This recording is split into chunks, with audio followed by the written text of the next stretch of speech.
بسم اللہ الرحمن الرحیم۔ السلام علیکم ناظرین، میں ہوں قمر زیدی، پروگرام دیکھ رہے ہیں آپ ڈیبیٹ ایٹ 8۔ ناظرین، جنرل فیض حمید کے حوالے سے کل اہم ترین فیصلہ آیا۔ 14 سال قید بمشقت کی سزا سنائی گئی، لیکن یہ ابھی شروعات ہے، ابھی بہت کچھ باقی ہے۔ کیا کچھ ہوگا؟ ISPR کی پریس ریلیز آپ دیکھیں تو آخری کی 2 لائنیں بتاتی ہیں کہ جنرل فیض حمید نے انتشار پھیلایا، سیاسی عناصر کے ساتھ مل کر یہ انتشار پھیلایا گیا اور عدم استحکام پھیلانے کی کوشش کی، اور یہ معاملہ الگ سے نپٹا جائے گا۔ یعنی اس کا مطلب یہ ہے کہ اس معاملے میں آگے جا کے کیا عمران خان صاحب بھی پھنسیں گے؟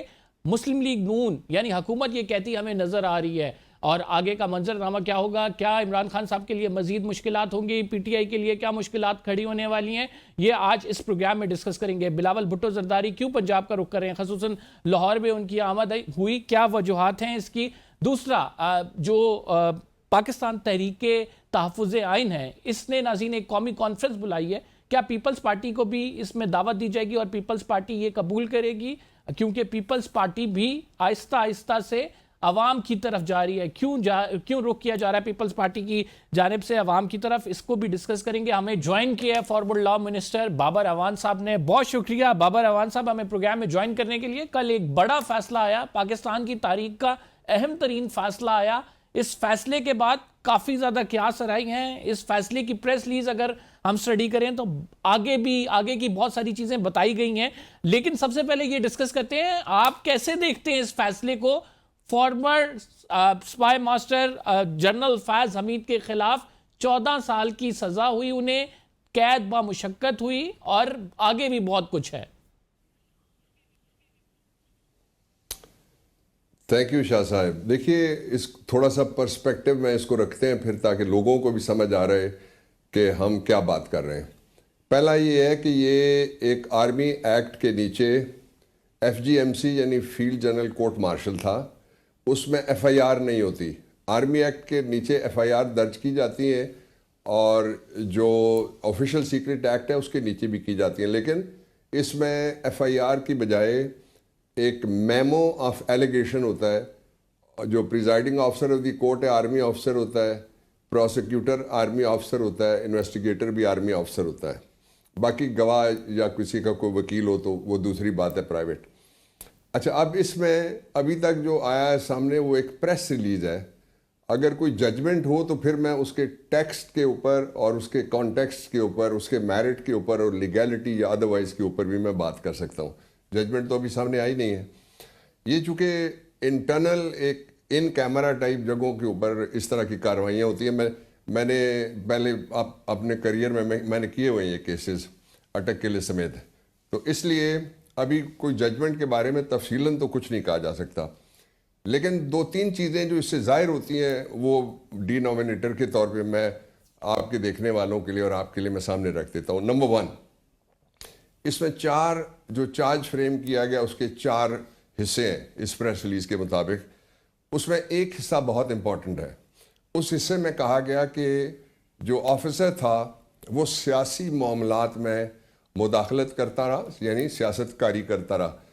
اب جو سیاست ہے یہ منع ہے۔ وہ جو شیڈیول کے اندر کانسٹیٹیوشن کے آرمی کا جو حلف ہے اس کے اندر سیاست وہ بالکل بھی نہیں کر سکتے، اور صرف وہ آئین کا تحفظ اور سرحدوں کا تحفظ، اور جہاں ضرورت ہو ایٹ کال وہ انٹرنل ڈسٹربنسز کے لیے جا سکتے ہیں پاکستان کے سارے علاقوں میں۔ ایک پہلو اس کا دوسرا پہلو یہ ہے کہ جس دور کا ذکر کیا گیا، یہ جو آرمڈ فورسز کے ایک ڈپارٹمنٹ کو ہیڈ کر رہا تھا آفیسر، اور اوور آل جو انچارج تھا وہ تھا جنرل باجوہ۔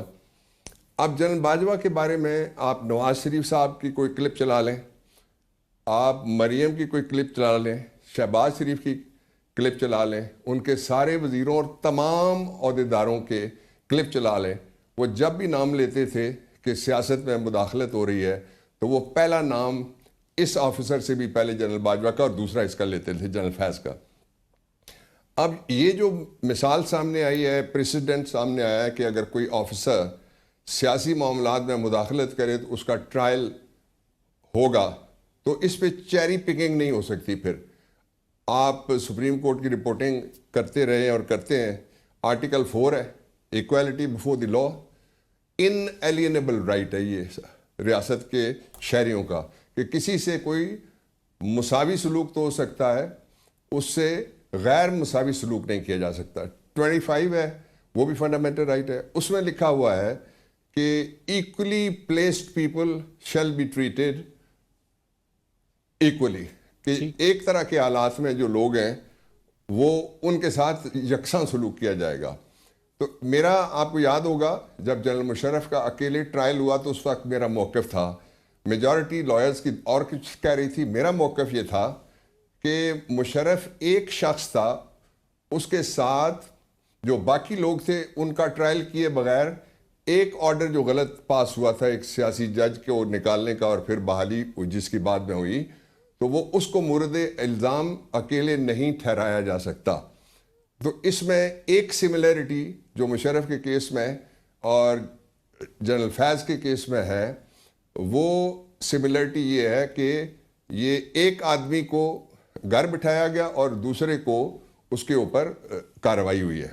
تو یعنی آپ کہہ رہے ہیں کہ جنرل باجوہ جو ہے وہ کسی بھی طرح سے اگر یہ کیس, مطلب اس میں پریس ریلیز میں لکھا ہوا ہے کہ مجرم کے سیاسی عناصر کے ساتھ ملی بھگت کے ذریعے دانستہ طور پہ سیاسی اشتعال انگیزی اور عدم استحکام پیدا کرنے کے حوالے سے بھی بہت معاملات ہیں جو علیحدہ طور پر جن کو نپٹا جا رہا ہے. دیٹ مینس کہ اگر آگے کوئی یہ معاملہ نپٹا جاتا ہے تو جنرل باجوہ بھی اس میں انکلوڈ ہوں گے. آپ جانتے ہیں ایک لفظ استعمال ہوتا ہے لاء کے اندر, کرمنل جورسپروڈنس میں, اس کو کہتے ہیں پرنسپل ایکیوزڈ. جی تو ظاہر ہے وہ تو پہلا نام تو ان کا آئے گا نا. اب دوسری میں آپ کو ایک جنرلائزڈ ایک دیتا ہوں میں مثال جو ہم سارے جانتے ہیں کہ ریلوے کے انجن ڈرائیور کو لوگ اس وقت متون نہیں کرتے, ملون نہیں کرتے, اور اس وقت اس پہ لوگ اعتراض نہیں کرتے جب کوئی ریلوے کا ایکسیڈنٹ ہوتا ہے. وہ سیدھے کہتے ہیں وزیر مستعفی ہو. کیوں؟ بیکاز ہی از HOD, وہ ہیڈ آف ڈپارٹمنٹ ہے, اور اخلاقی ذمہ داری بھی اور آرڈر دینے کی ذمہ داری بھی, ہائر اینڈ فائر کی ذمہ داری بھی اس کے پاس ہے. ایک دوسرا یہ ہے کہ یہ جو کیسز ہوتے ہیں ان کو اگر فیئر اور ٹرانسپیرنٹ انداز میں نہ چلایا جائے تو پھر لوگ ان کو قبول نہیں کرتے. اور یہ سوال اپنی جگہ موجود رہے گا کہ نواز شریف صاحب نے مجھے کیوں نکالا کی ساری مہم میں 2 نام لیے, اور ان دونوں میں سے آپ ایک کو کہیں کہ جی یہ تو گھر بیٹھے گا اور دوسرا اس کے خلاف کوئی پروسیکیوشن ہوگی. جہاں تک اس کے میرٹس کا تعلق ہے, بابر صاحب ایک چھوٹا سا اس میں سپلیمنٹری کوئسچن لے لیں. چھوٹا سا سپلیمنٹری کوئسچن یہ ہے کہ فیصل واڈا صاحب کہتے ہیں کہ آیا کہ جنرل باجوہ ایسے ہی ہاتھ پہ ہاتھ رکھ کے بیٹھے رہے, انہیں جب یہ تمام چیزیں پتہ لگیں تو انہوں نے جنرل فیض حمید کو ISI پوسٹ سے ہٹایا, اور اسی پر ایک معاملہ کھڑا ہو گیا جس پر وزیر اعظم چاہتے تھے کہ جنرل فیض حمید جو ہیں رہے, اور اس کے بعد پھر جنرل باجوہ چاہتے تھے کہ وہ نہ رہیں. تو ان کی وہاں تک کاوشیں ہیں, انہوں نے اگر دیکھا کہ کچھ غلط ہوا ہے تو انہوں نے جنرل فیض کو ہٹایا, وہ ہاتھ پہ ہاتھ رکھ کے نہیں بیٹھے رہے. دیکھیے 2 باتیں. ایک تو یہ ہے کہ اگر کوئی بے نامی قسم کے جو سپوکس پرسنز آ جائیں, انہوں نے فیصلہ کرنا ہے تو پھر عدالتوں کو بند کر دیتے ہیں, پھر تو FGMC کی بھی کوئی ضرورت نہیں ہے, پھر تو SC جس کو ہم سپریم کورٹ کہتے ہیں اس کی بھی کوئی ضرورت نہیں ہے, کنزیومر کورٹ بھی بند کر دیتے ہیں, اور دہشت گردی کی عدالت کو بھی تالا لگاتے ہیں باہر. اصل ایشو یہ ہے کہ یہ جس طرح میں نے کہا نا چیری پکنگ, وہ نہیں کی جا سکتی. اس کو میں تھوڑا سا اور واضح کر دیتا ہوں. دیکھیں جو اس وقت جو یہ گفتگویں ہو رہی ہیں تو پھر اس کا مطلب یہ ہے کہ تفتیش کی بھی کوئی ضرورت نہیں ہوتی, چند افراد بیٹھ جائیں ٹیلی ویژن کے اوپر اور ایک میڈیا ٹرائل کریں, میڈیا ٹرائل میں کسی کو سزا دے دیں, بری کریں. اس کو کانسٹیٹیوشن ہمارا نہیں پسند کرتا اور دنیا ساری کے قانون نہیں پسند کرتے. اس کو کہتے ہیں اسٹریٹ جسٹس, جو عدالت سے باہر فیصلے کیے جائیں. عدالت میں جانے سے پہلے اور آخری عدالت کے پاس, اب اس کے بھی 4 مرحلے ہیں جو FGMC کا فیصلہ ہوتا ہے. پہلا ودن 40 days ایک اپیل ہے جو آرمی چیف کے پاس جائے گی. دوسرا اس کے بعد جائے گی ایک مرسی پٹیشن جو جائے گی اسی شخص کے پاس جس نے پہلے اپیل ڈسمس کی ہوئی ہے. ریویو کا جو کانسیپٹ ہے وہ آپ جانتے ہیں آرٹیکل 188 ہے. اس میں نیا جج بٹھایا جاتا ہے آتھر جج کے ساتھ تاکہ ایک نیا ویو لیا جا سکے. اپیل کا مطلب ہوتا ہے دوسری نظر سے کوئی دیکھے, تو اسی نظر کے سامنے اگر آپ رکھیں گے تو اسی نظر نے تو پہلے ہی بتا دیا ہے کہ بندہ ملزم ہے میں اس کی اپیل مسترد کرتا ہوں, یا بندہ ملزم نہیں ہے میں اس کو بری کرتا ہوں. دونوں صورتوں میں ایک پہلو. اس کا جو دوسرا پہلو ہے وہ یہ ہے کہ اس کے بعد یہ کویسچن آف لبرٹی ہے, آرٹیکل 9 میں آئے گا, اس لیے ہائی کورٹ میں جا سکتا ہے جو ملزم ہوتا ہے. ہائی کورٹ میں ریٹ پٹیشن کے ذریعے سے جنرل عباسی سے لے کے جنرل تجمل سے لے کے بے شمار مقدمات ہیں جن میں ایف جی ایم سیز کے خلاف لوگ گئے ہوئے ہیں. اس کے بعد پھر سپریم کورٹ آف پاکستان میں بھی جا سکتے ہیں. جو ہائی کورٹ کا فیصلہ ایک فریق جائے گا یا دوسرا فریق جائے گا جس کے خلاف ہو وہ جا سکتے ہیں. اس لیے اس کے 4 مرحلے ہیں ابھی. تو یہ تفتیش کیے بغیر کسی کو بھی نہیں کہا جا سکتا کہ کون گناہگار ہے اور کون بے گناہ. ڈاکٹر صاحب آپ کیا سمجھتے ہیں یہ جو معاملہ ہے آگے عمران خان صاحب کی طرف جاتا آپ کو دکھائی دے رہا ہے؟ کیونکہ بظاہر اگر تانے بانے جوڑے جائیں، پریس ریلیز کو بغور اسٹڈی کیا جائے اور جس طرح سے سیاسی اشتعال انگیزی، عدم استحکام کی بات ہوئی ہے، نام نہیں لکھا ہوا لیکن سیاسی عناصر کی بات ہوئی ہے، ڈو یو تھنک سو آئندہ آنے والے دنوں میں مزید مشکلات بڑھنے والی ہیں پی ٹی آئی کے لیے، عمران خان صاحب کے لیے؟ مشکلات میں اور کیا اضافہ ہوگا، اس سے تو کوئی گھبراتا نہیں ہے، نہ عمران، نہ ہم، نہ کوئی اور. لیکن میں اس کو اور طرح سے دیکھتا ہوں. یہ جو پریس ریلیز ہے یہ پریس کنزمپشن کے لیے جاری ہوئی ہے، یہ عدالت کا موقف نہیں ہے. عدالت کا موقف جب سامنے آئے گا تو اس کو ہم دیکھیں گے. یہ کسی اور کا موقف ہو سکتا ہے. نمبر 2، جو 3 حصے آپ اس کے بیان کیے ہیں کہ بڑی اشتعال انگیزی پھیلی، تو اشتعال انگیزی تو پھیلی اور شروع ہی عدم استحکام کا جو سنو بال ہے وہ چلنا اس دن شروع ہوا جس دن مولانا فضل الرحمان صاحب کے تازہ فرمان کے مطابق جنرل باجوہ نے اور فیض حمید نے ساری پارٹیوں کو بٹھا کے کہا کہ عمران خان کے خلاف عدم اعتماد لانی ہے، اور اس کے بعد یہ شروع ہوا. تو اس کا مطلب پھر ہوا کہ پرنسپل ایکیوز تو کوئی اور ہے، عمران خان کدھر ہے. دوسرا یہ ہے کہ عمران خان کو 30 سال ہے قید میں. اس دوران بے شمار مقدمات چلائے، ان کے فیصلے ہو گئے 9 مئی کے حوالے سے بھی، باقی بھی. اور کون سی اشتعال انگیزی ہے؟ 9 مئی پہ بھی جائیں تو آپ کو اسلام آباد ہائی کورٹ کے جس کمرے میں انگوٹھے کی ٹیسٹنگ ہو رہی تھی اس میں اور دستخط کی ویرسٹی دیکھی جا رہی تھی، اس کمرے سے شروع ہوتا ہے جب ان کو اغوا کیا گیا.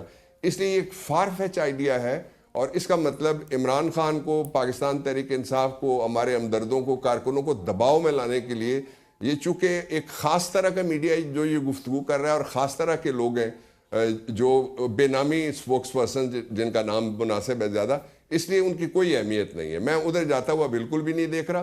اس کے لیے ایویڈنس چاہیے ہوتی ہے. ایویڈنس جو ہے وہ ہارسز ماؤتھ سے ہوتی ہے. 2 قسم کی شہادت ہوتی ہے. ایک جس نے وقوع ہوتے ہوئے دیکھا، مولانا فضل الرحمان تو اس میٹنگ کے شریک ہیں، انہوں نے وقوع ہوتے ہوئے دیکھا. دوسرا جو وہاں موجود نہیں تھا اس کو کہتے ہیں ہیر سے کو کہتے ہیں سنی سنائی کو فوجی زبان میں کہتے ہیں لنگر گپ، اور ہمارے یہاں پٹھواری میں اس کے لیے کوڑ کا لفظ استعمال. یعنی آپ کہہ رہے ہیں کہ بیسیکلی عمران خان صاحب کو اگر اس کیس سے لنک کیا جاتا ہے ایویڈنس چاہیے، اور ایویڈنس موجود نہیں ہے کیونکہ 9 مئی کی جو ساری پلاننگ تھی اس حوالے سے اس کیس کو جوڑا جا رہا ہے کہ جنرل فیض اگر اس میں شریک تھے تو عمران خان صاحب بھی اس میں شریک تھے. تو آپ کہہ رہے ہیں ایویڈنس بیک نہیں ہے تو اس وجہ سے نہیں جوڑا جا سکتا. بالکل بھی نہیں. اور دوسرا یہ ہے کہ 3 سال سے تفتیشیں ہی ہو رہی ہیں، 300 مقدمے ہیں، ان میں تفتیشیں ہی ہو رہی ہیں، کہیں ایک لفظ نہیں آیا. اب اگر کوئی آئے گا بیلیٹڈ سٹیج کے اوپر تو اس کو کوئی کریڈیبلٹی اس کی نہیں ہوگی. بابا صاحب وہ کہہ رہے ہیں کہ اب آئے گا، اب ہم یہ وہ ایک تو وہ وعدہ معاف گواہ بننے کی بھی ایک بات ہوتی ہے. جنرل فیض اگر خود سے ان کے عمران خان صاحب کے خلاف کوئی بات کریں، کیا عمران خان صاحب کا پھر فوجی عدالت میں ٹرائل ہو سکتا ہے؟ ایک اس پر مجھے بتا دیجئے گا. دوسرا، اگر جنرل فیض عمران خان صاحب کے خلاف سٹیٹمنٹ دیتے ہیں تو آپ پھر اس کو کس طرح سے دیکھتے ہیں؟ دیکھیے 2 باتیں ہیں. یہ تو ایک پریزمپشن ہے، ابھی نہ وہ وعدہ معاف گواہ بننے پہ تیار ہوئے ہوں گے، اس لیے ان کا ٹرائل ہو کے ان کو سزا کی گئی. اگر جو سزا یافتہ شخص ہے وہ کسی کے خلاف گواہ بنتا ہے، اس کو قانون کی زبان میں کہتے ہیں سیلف کنفیسڈ کرمنل.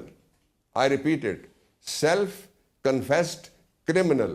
اس کو دنیا ساری میں اور پاکستان کی عدالتوں میں سوائے ذوالفقار علی بھٹو شہید کے اور کسی مقدمے میں کبھی بھی، آپ بھی جانتے ہیں، میں بھی جانتا ہوں، اور قوم کے وکلا بھی جانتے ہیں، ججز بھی جانتے ہیں، کبھی نہیں تسلیم کیا گیا، کبھی نہیں مانا گیا. اس کی کوئی ویلیو نہیں ہوتی. عدالتیں اٹھا کے بڑے مارتی ہیں اس کو. ایک دوسرا یہ ہے کہ یہ جتنا بھی سیناریو ہے میرا اس پہ 1 لائنر ہے. یہ جو سیناریو ہے یہ ڈسٹریکشن ہے. لوگوں کی توجہ 90% جو عدم استحکام ہے اور عمران خان کی جو پلائٹ ہے، جنگی قیدیوں والا جو ان کے ساتھ سلوک ہے، اس سے ہٹائی جا رہی ہے، اور 10% بقیہ جو پاکستان کی معاشی بربادی ہے، غربت ہے. IMF نے کہا کہ اور غربت کی اڑان اوپر جانے والی ہے.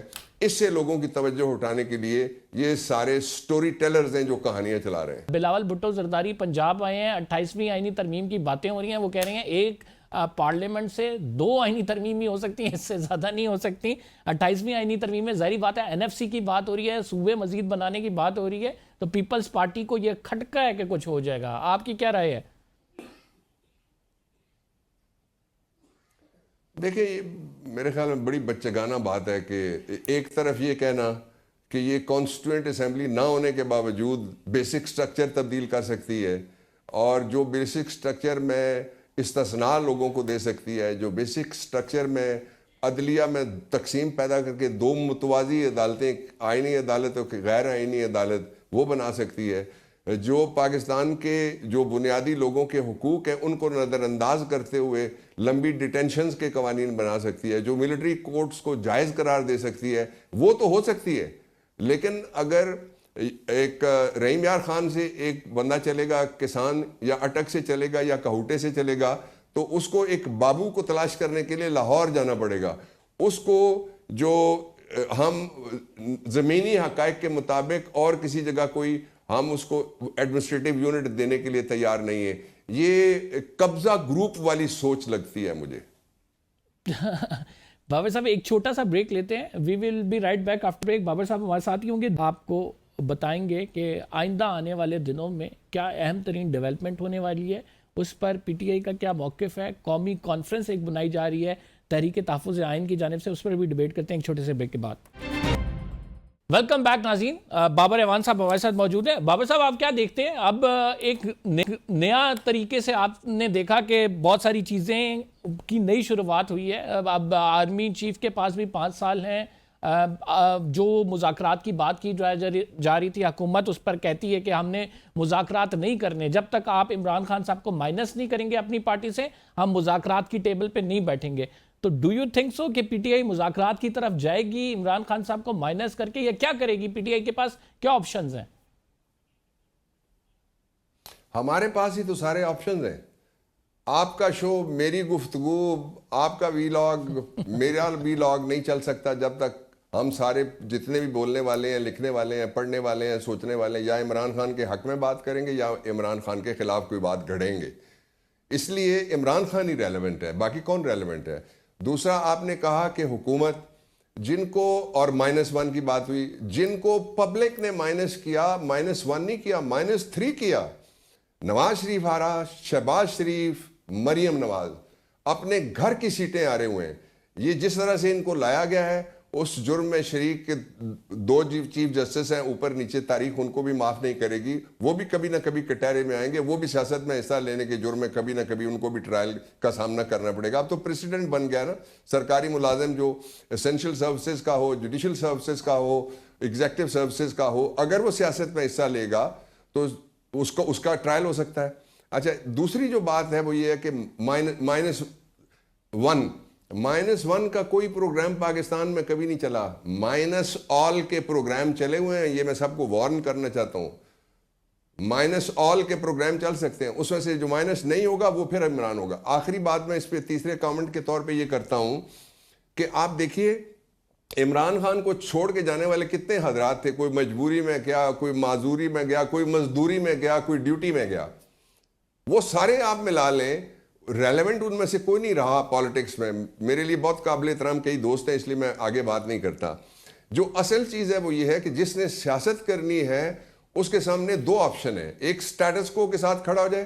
پاکستان کی اس وقت 70% سے تھوڑی سی زیادہ میری ریڈنگ کے مطابق جو میں پڑھتا ہوں, آبادی جو ہے وہ آپ کی ایج سے لے کے نیچے 14 سال کی ایج والی ہے. وہ تو اس کو قبول ہی نہیں کرے گی. سٹیٹس کو کون مانے گا؟ تو وہ کون ہے جو مائنس کرے گا؟ اچھا, پھر مائنس کرنے کے طریقے کتنے ہوتے ہیں؟ یہ بڑی ایجوکیٹنگ بات ہے. پہلا طریقہ یہ ہوتا ہے کہ لیڈر غائب کر دیا جائے گا, عمران خان غائب ہو گیا. دوسرا یہ ہے کہ تصویر غائب کر دی جائے, غائب ہو گیا. تقریر غائب کر دی جائے, غائب ہو گئی. چوتھا یہ ہے کہ اس کا نام غائب کر دیا جائے, ٹی ویوں سے, میڈیا سے, غائب ہو گیا. پانچواں یہ ہے کہ غائب کر دیا جائے, اس کا انتخابی نشان وہ غائب ہو گیا, اس کے لوگ, لیڈرشپ ساری غائب کر دی جائے, ہو گیا. بھائی مائنس کیا ہوتا ہے؟ اور اس کے باوجود وہ مائنس نہیں ہوتا. اس لیے ابھی تک دل سے مائنس کرنے والی اور لوگوں کے دماغ سے مائنس کرنے والی کوئی مشین ایجاد ہی نہیں ہوئی. اس لیے جو اس میں ٹائم ضائع کر رہے ہیں, میں ان کو کہتا ہوں آپ پاکستان کو اور پاکستان کے عوام کو مائنس کرنے جا رہے ہیں, اس لیے کہ آئی ایم ایف نے کہا ہے کہ پاکستان میں ایک اور مہنگائی کی لہر آنے والی ہے. آپ اس اسکینڈل پہ ذرا نظر ڈالیں. وہ ٹریبیون نے رپورٹ کیا ہوا ہے جس کے مطابق اب پاکستان میں کتنے ٹریلین کا صرف جو ایل این جی تھا جو مہنگا خریدا گیا, اب اس کو بیرونی دنیا میں خریدی ہوئی چیز کو باہر بیچ کے کچھ پیسے ریکور کرنے کی کوشش ہو رہی ہے. اور 23 دسمبر کو میں نے سنا ہے کہ ہمارے پاس ایک فلیگ کیریئر تھا جو کسی زمانے میں بیسٹ ایئر لائن تھی, اس میں سے جو آیا ان کی اپنی ایئر لائنیں بھی بن گئی اور ان کی ساری دنیا میں پرائیویٹ جہاز اور جیٹ اور ڈریم جیٹ بھی بن گئے, لیکن اس کو مار کے رکھ دیا ہے. ہمارے پاس بچا کیا ہے جس کو ہم نے کرائے پہ نہیں لگایا ہوا؟ ضمیر سمیت ان حکمرانوں نے سب کچھ کرائے پہ لگایا ہوا ہے. ڈاکٹر صاحب, عمران خان صاحب کو جو جیل سے منتقل کرنے کی باتیں ہو رہی ہیں, ایون مسلم لیگ نون والے تو یہ بھی کہہ رہے ہیں کہ مت جیل بھیج دیں گے, اور عمران خان صاحب کا جو ظاہری بات ہے DGISPR کی پریس کانفرنس کے بعد ایک نیا روپ مسلم لیگ نون کا بھی سامنا آیا اور وہ بھی اب کھل کر بات کر رہے ہیں. تو وہ کہہ رہے ہیں کہ آپ کی یہ جو روش ہے یہ تبدیل نہ ہوئی تو پھر مزید سخت ایکشن ہوگا. دیکھیں, دو چیزیں آپ یاد رکھیں. عمران خان لیڈر ہے, جن کی بات آپ کر رہے ہیں وہ ویلر اور ڈیلر ہیں. ان دونوں کی بنیادی کیمسٹری اور ذہنیت میں فرق ہے. یہ جب بھی مشکل ٹائم آتا ہے اپنے سارا کچھ چھوڑ کے دیگچے اٹھاتے ہیں, باورچی اٹھاتے ہیں اور ملک سے باہر, کبھی سرور پیلیس, کبھی جدہ, کبھی عزیزیہ, کبھی لندن, کبھی کدھر اور کبھی کدھر. وہ تو دیکھیں نا, اس کے لیے جو پابند سلاسل ہے وہ کوٹھڑی نمبر 104 ہو یا 504 ہو, اس سے کوئی فرق نہیں پڑتا. Place doesn't matter. جس شہر میں بھی عمران خان کو لے جائے گا وہاں پہ باہر قیدی نمبر 804 کے چاہنے والے پہنچیں گے, وہاں لوگوں کا جمع غفیر آئے گا. اور جو وہ ہمارا صوبہ ہے اس کے اندر جو حالات ہیں ان کے اندر میں ان کو کہتا ہوں جو یہ دعوے کر رہے ہیں نا جتنے بھی فارم 47 والے کہ ہم فلانی جگہ لے کے جائیں گے, یہ مچ شہر کا ذرا دورہ کر کے دکھا دیں اور مچ کے جس ضلع میں اس کا دورہ کر کے دکھا دیں. یہ گھر سے نہیں نکل سکتے. یہ ہمیں کیا دھمکیاں دیتے ہیں عمران خان یہ کرے اور آپ -1 نو -1 کرنے کی کوشش والا خود مائنس ہوگا, PTI کے اندر ہو یا باہر ہو. باور صاحب, بات تو یہ بھی ہو رہی ہے کہ گورنر راج کی پہلے جو گونج تھی, اب تو حکومت یہ کہہ رہی ہے کہ گورنر راج PTI کو وہاں پہ ایکچولی سوٹ کرتا ہے کیونکہ صوبے میں PTI کی پرفارمنس ہی کوئی نہیں ہے. ہاں دیکھیے, ٹک ٹاک پہ ہماری پرفارمنس بڑی کمزور رہی ہے اور جو فیشن ڈیزائنرز کے حوالے سے بھی PTI کے لیڈروں کی بڑی کمزور رہی ہے جو وہاں پہ. پاکستان کی 78 سالہ تاریخ میں کسی پارٹی نے 3 کنزیکٹیو الیکشن KP میں نہیں جیتے. یہ کسی کو غلط فہمی نہیں ہونی چاہیے. کسی الیکٹیبل کے ووٹ نہیں ہے, ایک الیکٹیبل بھی نہیں ہے جس پہ تبدیلی کا جھنڈا سایہ کرتا ہے. لوگ اس جھنڈے کے ساتھ ہیں, لوگ اس ایجنڈے کے ساتھ ہیں, لوگ اس لیڈر کے ساتھ ہیں. اس لیے وہاں پہلے ہی کیا صورتحال ہے آپ دیکھ لیں. تو گورنر راج جب آپ لگائیں گے تو ایگزیکٹو بابو وہاں جا کے بیٹھیں گے, وہ پھر اپنے گھر سے نہیں نکل سکتے. یہ تو جو وہاں جو بھی کیبنٹ ہے اس وقت, جو اسمبلی ہے, وہ سارے ہمارے کارکن ہیں, ہماری طرح کے لوگ ہیں, وہ روز جاتے ہیں کبھی ادھر کبھی ادھر, ان کو کوئی خطرہ نہیں ہے. باقی جو ہے وہ گھر سے نہیں نکل سکے. قلعے کے اندر گورنر راج لگ سکتا ہے. تحریک تحفظ آئین جو 20 اور 21 کو قومی کانفرنس بلا رہی ہے, آپ سمجھتے ہیں کہ پیپلز پارٹی کو بھی وہ کہہ رہے ہیں کہ دعوت دیں گے؟ پیپلز پارٹی کیا شریک ہوگی اس کانفرنس پہ؟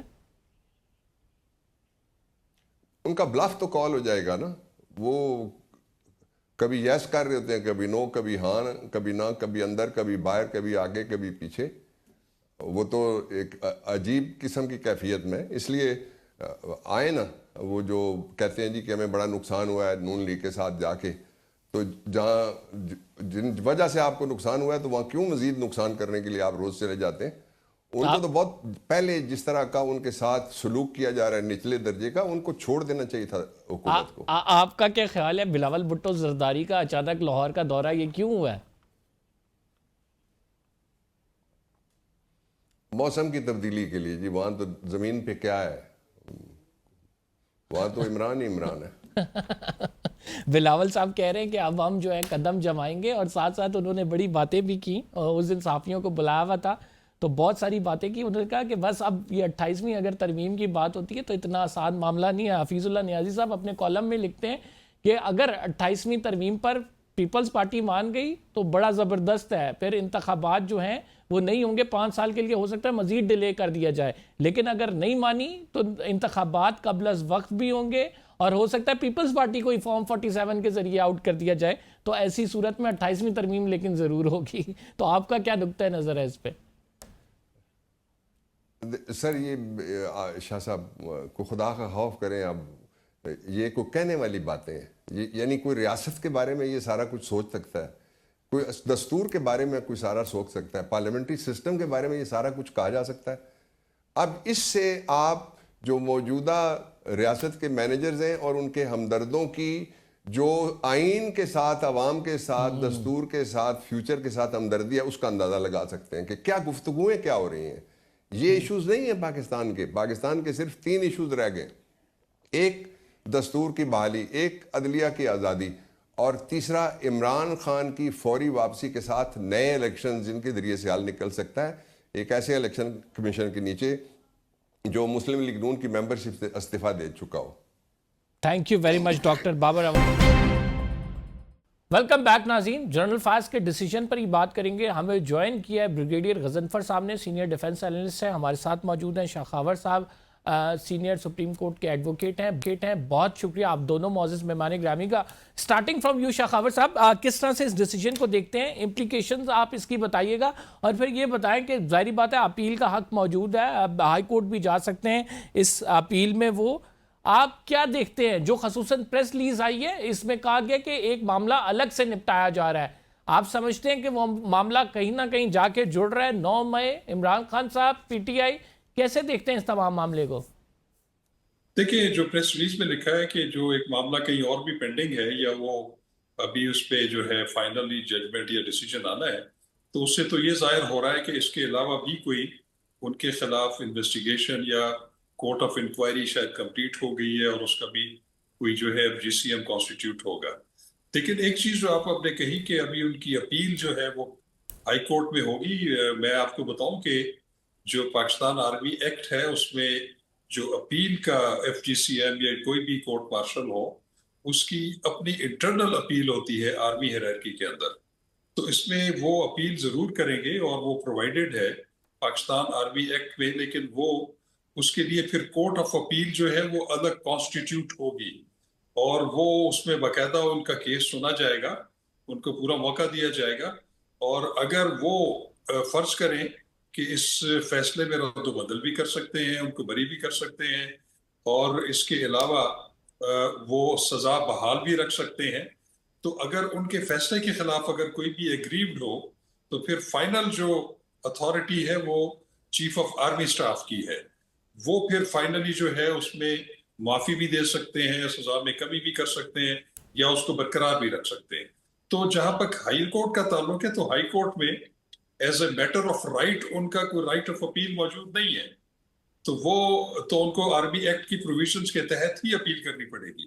کیونکہ ہائی کورٹ کا جو مینڈیٹ ہے, آپ اگر آرٹیکل 199 دیکھیں جو کہ اوریجنل جورسڈکشن ہے ہائی کورٹ کی, اس میں اگر آپ اس کی ذیلی شق 3 دیکھیں 199(3), تو اس میں بالکل یہ واضح لکھا ہوا ہے کہ کوئی بھی ایسا مسئلہ جو کہ مسلح افواج کے ممبر سے ان کی terms and condition of service یا ان کے ڈسپلنری میٹر سے ہو, تو وہاں پہ ہائی کورٹ کی جورسڈکشن بارڈ ہے, وہ ممنوع ہے وہاں پہ. تو صرف ایکسیپشنل سرکمسٹانسز میں ہائی کورٹ میں رجوع کیا جا سکتا ہے. نہیں تو آپ اس میں سمجھتے ہیں کہ ہائی کورٹ اس پرٹیکولرلی اس میٹر کو انٹرٹین نہیں کر سکتی؟ میرے خیال میں تو کیونکہ یہ پیورلی آرمی آفیسر کے اگینسٹ ہے, اور پورا ایک آرمی ایکٹ اور ان کے آرمی رولز اینڈ ریگولیشنز ان کے تحت ان کا ٹرائل کیا گیا ہے. اور آپ نے دیکھا ہوگا کہ 15 ماہ کی جو ہے وہ ایک بہت لمبی اس کی پروسیڈنگ چلی. تو اس سے تو یہ ظاہر ہو رہا ہے کہ ان کے جتنے بھی ڈیفنس کے حقوق تھے, یا جو ان کی پریویلیجز تھی, یا ان کو جو موقع دیا جانا تھا, وہ تو ان کو پورا دیا گیا ہے.